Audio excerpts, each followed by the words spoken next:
बिस्मिल्लाहिर्रहमानिर्रहीम। अस्सलाम वालेकुम स्टूडेंट्स, उम्मीद है कि आप सब खैरियत से होंगे। एमसीक्यूज़ के सीरीज़ में बेटा ये हमारा नेक्स्ट लेक्चर है और इस लेक्चर के अंदर हम WB यीट्स को हम डिस्कस करेंगे, मतलब विलियम बटलर यीट्स को हम डिस्कस करेंगे। इससे पहले अगर आपको पता है तो हमने लॉर्ड अल्फ्रेड टेनिसन के ऊपर जो है हमने एमसीक्यूज़ नोट जो है वो हम वीडियो के फॉर्म में आप लोगों तक पहुंचाए हैं। तो बेटा शुरू करते हैं WB यीट्स से। तो आपको इस बात का पता है कि he was an Irish poet and dramatist. ठीक है, आयरिश पोइट था एंड ड्रामाटिस्ट था। His contribution is comparatively very high in English दो he was an Irish.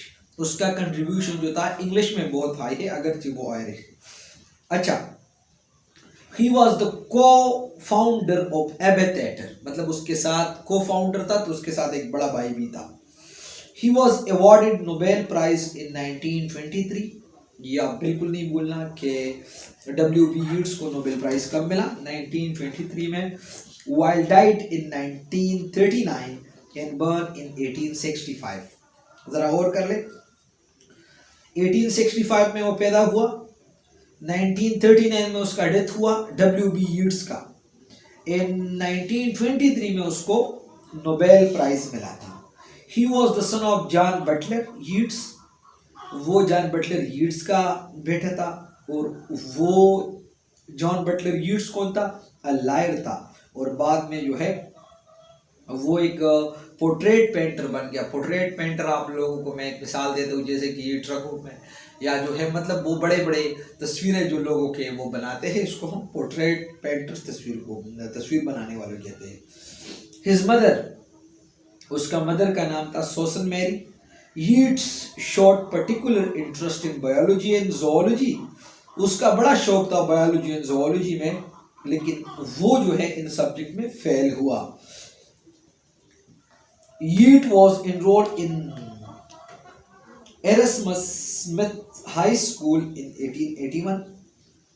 Erasmus Smith High School में वो एनरोल किया गया 1881 में, और उसने जो पहला पोएम लिखा और उसका ऐसे भी था, मतलब पहला पोएम ऐसे जो है उसका था, उसका नाम है the poetry of Samuel Ferguson. The poetry of Samuel Ferguson इसका फर्स्ट वर्क था, उसने उसको 1985 में पब्लिश किया। और इस वर्क से बहुत ज़्यादा अंदाज़ा लगता है कि शेले का इन्फ्लुएंस उसके ऊपर बहुत ज़्यादा था। अच्छा, Yeats came to appreciate the writing of William Blake. Yeats को विलियम ब्लेक का राइटिंग बहुत पसंद आया और उसने इसको अप्रिशिएट की। सुने बेटा, विलियम ब्लेक हमारे पास एक रोमांटिक राइटर है और तकरीबन जो है 1785 में उसने जो द सॉन्ग ऑफ इनोसेंस लिखा, तो इससे प्रॉपरली जो है वो रोमांटिक एरा का शुरू हुई। मतलब अक्सर तो इस तरह कहा जाता है कि 1798 में जब कॉलरिज एंड वर्ड्सवर्थ ने लिरिकल बैलेट पब्लिश की से, लेकिन क्रिटिक्स का कहना है कि हाँ प्रॉपरली जो है वो 1785 से हमारे पास रोमांटिसिज्म शुरू हुआ है। मसोडा, MOSADA, ये हमारे पास एक पॉम्पलेट है और ये किसने लिखी है? WB यीट्स ने लिखी है।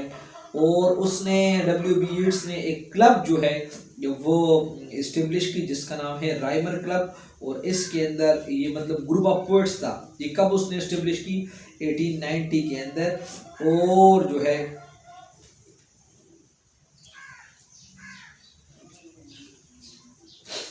ठीक है बेटा, आपको बात हुआ कि उसने वो जो है कब 1890 के अंदर जो है उसने ग्रुप ऑफ पोएट पब्लिश की।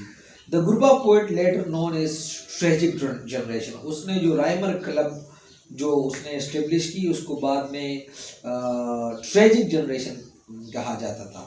हिज सीरियस वर्क, उसका जो सीरियस वर्क है द टसल ऑफ स्टेचूज, और ये हमारे पास एक फैंटेसी पोएम है द टसल ऑफ स्टेचूज।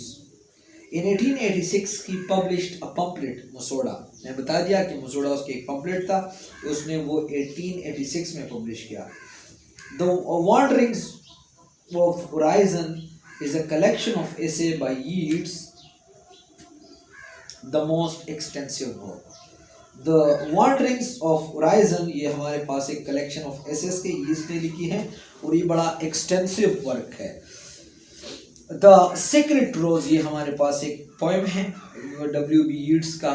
अच्छा, वो एक लड़की से मिला जिसका नाम था मड गॉन, और ये हमारे पास एक पोएम, फेमिनिस्ट थी, पोएट थी, द पोएटिस थी, फेमिनिस्ट थी, और ये सख्त नेशनलिस्ट थी, जिसके साथ जो है मडगान के साथ जो है W.B. यीट्स का मोहब्बत हुआ और वो उसको प्रपोजल भेजने लगा। तो उसने 3 टाइम्स उसको प्रपोजल भेजे थे, मडगान को उसने 3 टाइम्स प्रपोजल भेजे थे, 1889 में, 1890 में और 1901 में। 1889 में, 1890 में और 1901 में। लेकिन उसने वो इन 3 दफ़ा जो है उसके प्रपोजल को उसने रिजेक्ट की। मड गॉन ने MAUD उसने 3 दफ़ा उसके प्रपोजल को रिजेक्ट की।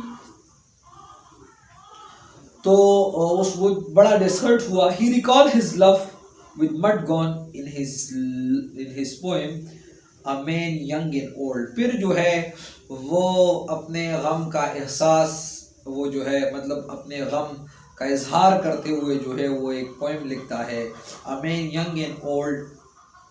लेकिन बाद में जो है फाइनली जो है his proposal was accepted by the mud gone and it was 1916। आखिर में 1916 में जो है उसका प्रपोजल एक्सेप्ट हुई। अच्छा, आपको इस बात का पता है कि W.B. यीट्स जो था उसने 51 साल के एज में जो है उसने शादी की। Got married at the age of 51। In 1917 he married to a friend whom he met in 1911 at the age of 51, George ह्यूगोस-ली।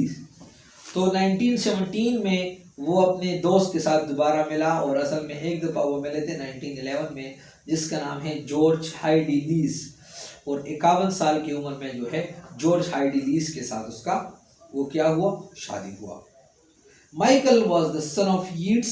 Michael जो था ये यीट्स का सन था, वाइल एन जो था ये डॉटर था W.B. यीट्स का, और ये जॉर्ज हाइडे से मतलब उस बीवी से उसके 2 बच्चे थे। He wrote 2 poems for his children, a prayer for my daughter and a prayer for my son. ये आप नहीं भूलना, a prayer for my daughter and a prayer for my son. उसके असल में 2 बच्चे थे, मैं आपको बता दिया कि माइकल एंड एन, और ये दोनों जो है कौन से बीवी से, जॉर्ज हाइडी लीस से। तो उसने 2 पोएम्स लिखी, a prayers for my daughter and a prayers for my son. George proved to be a good wife and helped him among his collection, among them a vision in a book published in 1921।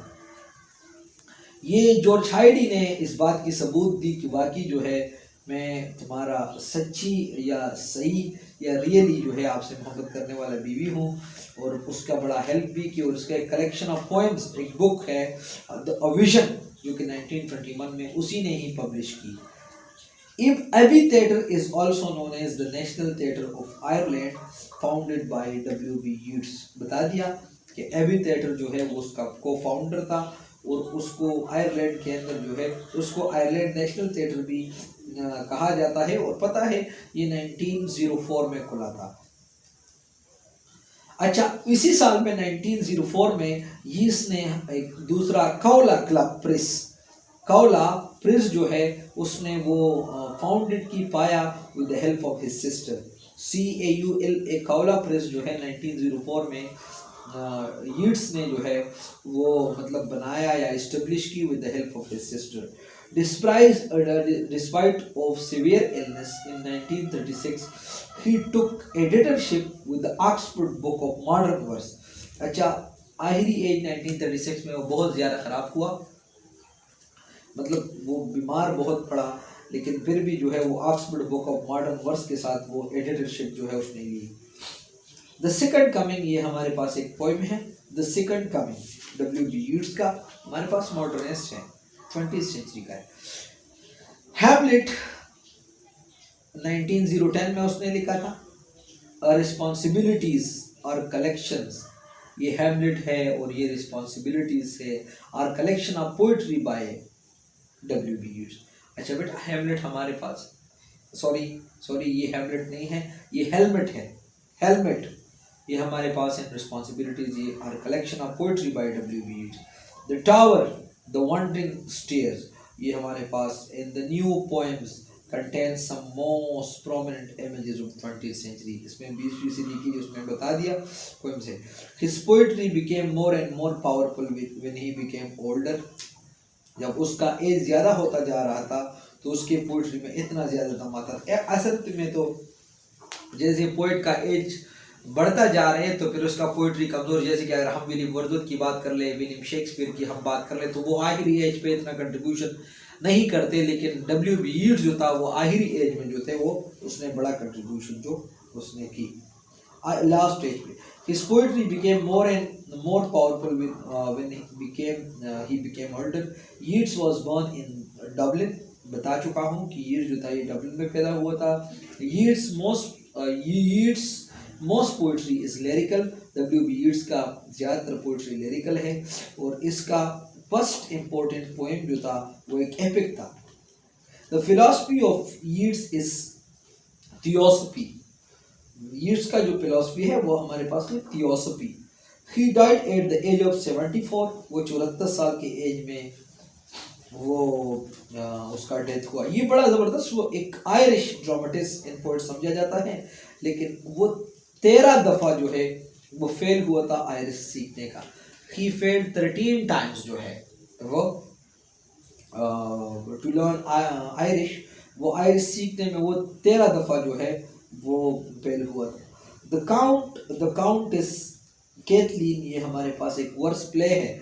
The countless Kathleen, ये हमारे पास एक verse play है, W.B. Yeats ने लिखी है और इसने ये प्ले जो है उसने मड गॉड को डेडिकेट की है। तो बेटा ये हमारे पास 10 MCQs हो गए W.B. Yeats के ऊपर। कोई बेटा जब भी आप MCQs लेक्चर सुनते हो ना तो आपके पास बल्क पॉइंट्स और नोटबुक होना चाहिए ताकि आप लोगों का ये ढंग से फ़ायदा हो जाए इससे। और अगर आपको ये नोट्स चाहिए बेटा तो हमारा जो व्हाट्सएप नंबर जो है आपको डिस्क्रिप्शन में मिल जाएगा। एक बच्चा पूछ रहा था कि सर मुझे अपना नंबर, तो व्हाट्सएप में डिस्क्रिप्शन में हमारा नंबर मौजूद है बेटा, आप कांटेक्ट कर सकते हैं, आप बिल्कुल ये हासिल कर सकते हैं। बेटा डटे रहना, हार्ड वर्क करें, इंशाल्लाह बेटा नेक्स्ट दिसंबर जो है आप कहीं ऑफिस में गुजारेंगे इंशाल्लाह। बहुत बहुत शुक्रिया बेटा, अल्लाह हाफिज़।